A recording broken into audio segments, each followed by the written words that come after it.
you were married and you did not go and mentor a little white male youth, people will wonder what was wrong with you. Not people, Europeans. Wow. We tend to think of the Greeks as somehow a sexually liberated people. They were not hung up about the same kinds of things that we're hung up about. Their acceptance of sex is a natural part of life. It's something that makes them, at the same time, a very attractive culture, and at the same time, a very foreign culture. The lascivious behavior of the elite Greek male was mirrored in the antics of his gods. The all-powerful Zeus was a philandering husband whose sexual appetites ran the gamut from goddesses to mortal women to young boys. Romantic love between men and women was not the norm in classical Greece. Marriages were largely economic arrangements to ensure bloodlines and inheritances. Plato himself sang the praises of love between men in the Symposium. The Greeks didn't castigate sexual preference, just as we don't castigate people who prefer soccer to football or basketball to hockey or something like that. No, it wasn't a ground of moral judgment. It just wasn't a category. Male homosexual relationships often involved an older man with a younger boy, a practice known as pederasty. Certain subcultures in Greece, particularly the elite subcultures, romanticized the relation between an adult male and a pubescent boy. It was a rite of passage in a sense. There were certain rules of... One of the most famous tales of male homosexual love in Greece is the legend of the sacred band of Thebes. This valiant army of 300 lovers allegedly fought against Alexander the Great and his father at the Battle of Chaeronea in 338 BC. The young Alexander the Great saw a heap of bodies, beautiful bodies, all piled on top of each other, all dead of honorable wounds, and he asked his subaltern, "Who are these brave men?" And he was told, "This, sir, is the sacred band of Thebes." And they all died avoiding disgrace in the eyes of their lovers. The defeat of the sacred band of Thebes marked the end of the classical period in ancient Greece and the beginning of the Hellenistic. This dynamic era ushered in many changes in Greek culture, especially in the arena of sexuality. The female nude gradually replaced the male nude as the Greeks' ideal form of beauty.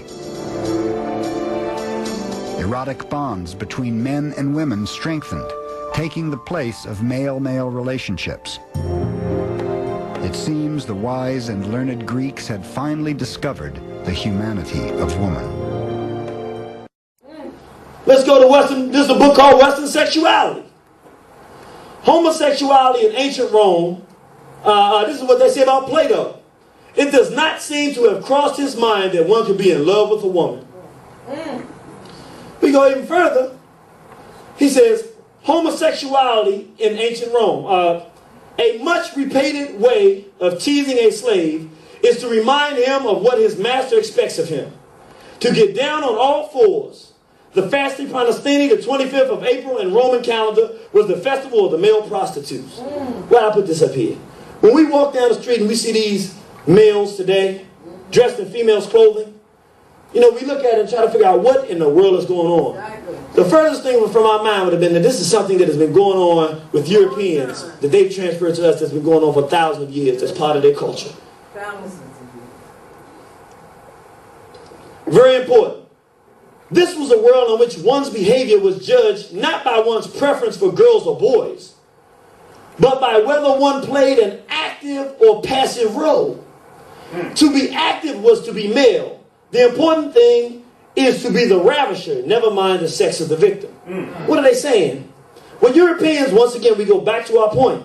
Sex is not, in the mind of a European, sex is something where there's a victim and there's an abductor. Where somebody is a perpetrator and somebody is taking something, somebody is active, and that means being male. So in the mind of a European, there's nothing wrong as long as he's forcing his will on something else. It does not matter what it is. There's nothing to talk about. That's what he's supposed to do. He's male. And the person that's wrong is the victim. So that's where you get the whole blaming the victim mentality. Because that's the one that did something wrong, the one who was violated. Right. With African people, it does matter. If you do anything outside of a sexual encounter with a woman, a man and a consenting woman, there's a problem. There's a problem. Right. And so we see things very, very differently than Europeans. Hadrian was married to a woman named Sabina, the great niece of the Emperor Trajan. But it was a loveless marriage. Hadrian complained to friends that Sabina was moody and difficult. Sabina swore she would never bear him children by publicly announcing her use of contraceptives. Like many emperors before him, Hadrian remained childless.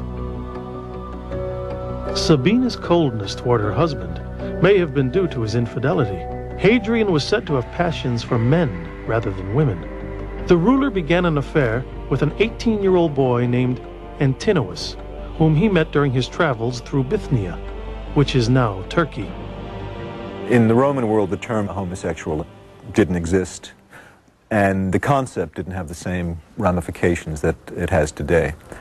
Sex with other men, as long as you were the active partner, was perfectly acceptable, and wealthy Romans had around them not only slave women, but also handsome young slave boys with whom they would use for their sexual pleasures. That was quite common. Sexuality is oftentimes an exchange of power. It's largely a question of which partner is on top. So that in a homosexual affair, it's the submissive partner who sort of loses status. This means that if a Roman citizen were to have homosexual sex with a slave, there's really no problem there. You're simply using your property.